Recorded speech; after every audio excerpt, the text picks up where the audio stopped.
VDG education and knowledge channel में आपका स्वागत है। आज हम एक ऐसे खिलाड़ी की कहानी में उतरेंगे जो सिर्फ एक फुटबॉलर नहीं बल्कि 1 अरब लोगों की उम्मीद है, एक सच्चा लेजेंड। 94 ये सिर्फ एक नंबर नहीं है, ये एक खिलाड़ी के अपने देश के लिए किए गए इंटरनेशनल गोल्स की गिनती है। और पता है क्या, सालों तक ये भारतीय फुटबॉलर एक्टिव प्लेयर्स में सबसे ज्यादा गोल करने वालों की लिस्ट में दुनिया में तीसरे नंबर पे था, ठीक क्रिस्टियानो रोनाल्डो और लियोनेल मेसी के पीछे। अब जरा सोचिए, एक ऐसा खिलाड़ी जो उस देश से आता है जिसकी फीफा रैंकिंग अर्जेंटीना या पुर्तगाल के आसपास भी नहीं है, वो दुनिया के 2 सबसे बड़े लेजेंड्स के साथ खड़ा था। कमाल है ना? तो सवाल यह है कि आखिर ये इंसान है कौन और कैसे वो 1 अरब लोगों के देश का हीरो बन गया।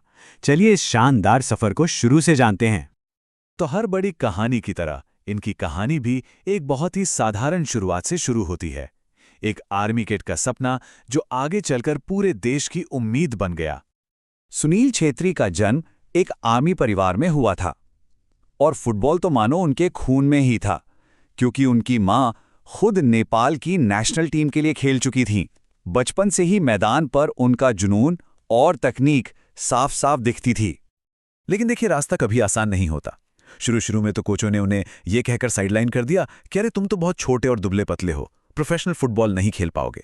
पर उन्होंने इन बातों को अपनी ताकत बना लिया और सिर्फ 17 साल की उम्र में वो इंडिया के सबसे बड़े क्लब्स में से एक मोहन बागान में शामिल हो गए।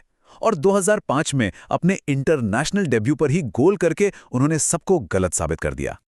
उनका असली इम्तिहान तो तब हुआ जब वो विदेश की जमीन पर उतरे, जहां की चुनौतियों ने उन्हें एक सच्चे चैंपियन का माइंडसेट दिया।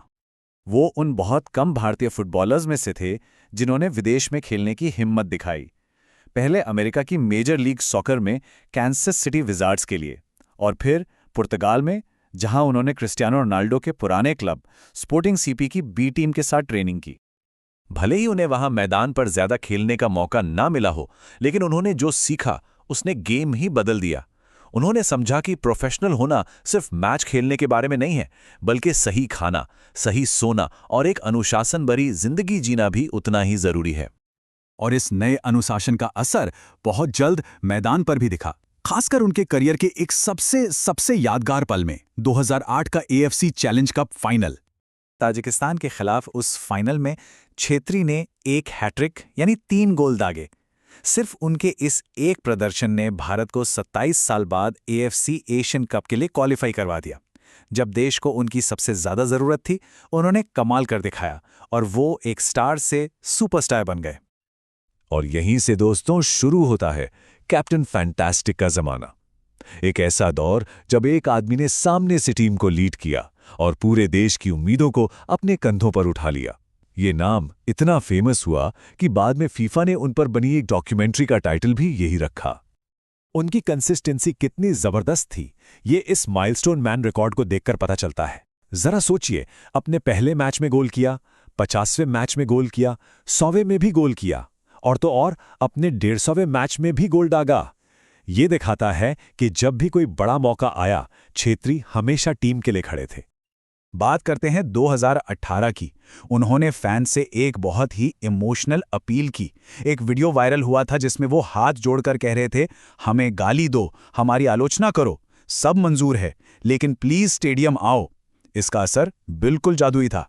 अगले ही मैच से स्टेडियम खचाखच भरने लगे और इंडियन फुटबॉल के लिए एक नया जुनून जाग गया।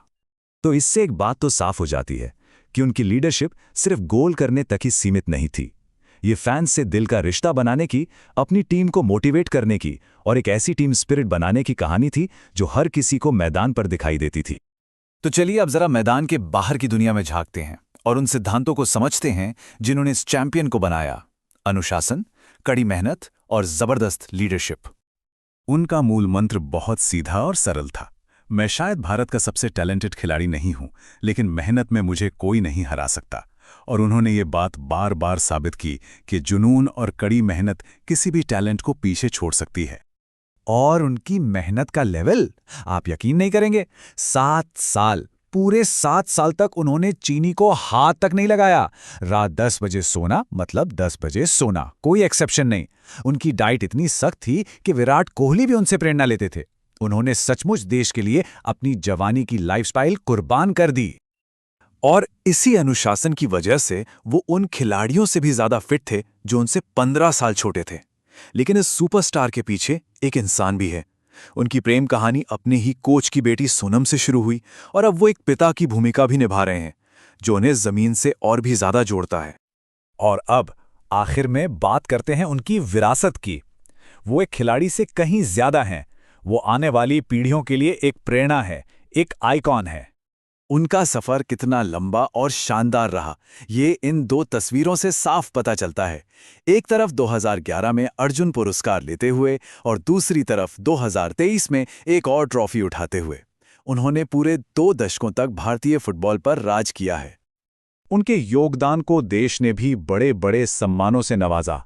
2011 में अर्जुन पुरस्कार, 2019 में पद्मश्री और 2021 में खेल रत्न। और सबसे खास बात यह है कि वो ये सम्मान पाने वाले पहले फुटबॉलर बने। तो हम वापस उसी सवाल पर आते हैं जिसके साथ हमने शुरू किया था। 1 अरब लोगों के देश में हीरो बनने के लिए क्या चाहिए? सुनील छेत्री की जिंदगी इसका जवाब है। थोड़ा टैलेंट, बहुत सारी कड़ी मेहनत, अविश्वसनीय अनुशासन और सच्ची लीडरशिप। तो ये थी सुनील छेत्री की प्रेरणा देने वाली कहानी। अगर आपको ये जानकारी अच्छी लगी हो तो हमारे VDG education and knowledge channel को सब्सक्राइब करें, इस वीडियो को लाइक करें और अपने दोस्तों के साथ शेयर करें। और हाँ, अपने ओपिनियन को कमेंट में जरूर बताना कि आपको किन तत्वों पर और जानकारी चाहिए। धन्यवाद।